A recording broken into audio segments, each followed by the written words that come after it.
رنا امرأة شابة ذات عينين فضوليتين، تدخل متجرا للتحف، يعج بالتحف القديمة.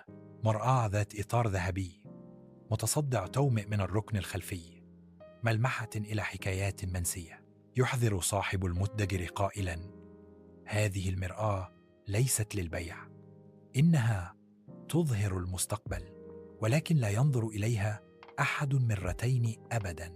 تضحك رنا غير مكترثة وتصر قائلة: أصر على شرائه. في هدوء غرفة نومها الخافتة الإضاءة تواجه رنا انعكاسها، وفستان الزفاف يطارد صورتها. تتصلب رؤية البياض الناصع للعروس، ملمحة إلى الأحلام والتغييرات الوشيكة. في اليوم التالي تمثل خطة آسر نقطة تحول تختم افتتانها بقوة المرآة.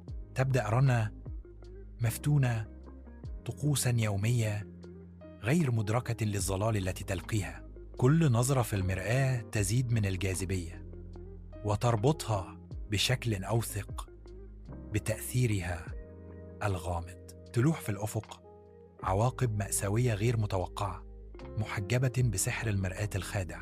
تقف رنا وحيدة في غرفة نومها، تطاردها الذكرى المؤلمة لتحقيق أمنياتها مؤخرا.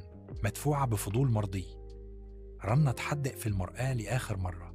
تعكس المرآة شخصية وحيدة في الظلام، صورة رنا تحدق مرة أخرى. تختفي رنا ولا تترك وراءها سوى صورتها الصارخة المحاصرة داخل سطح المرآة.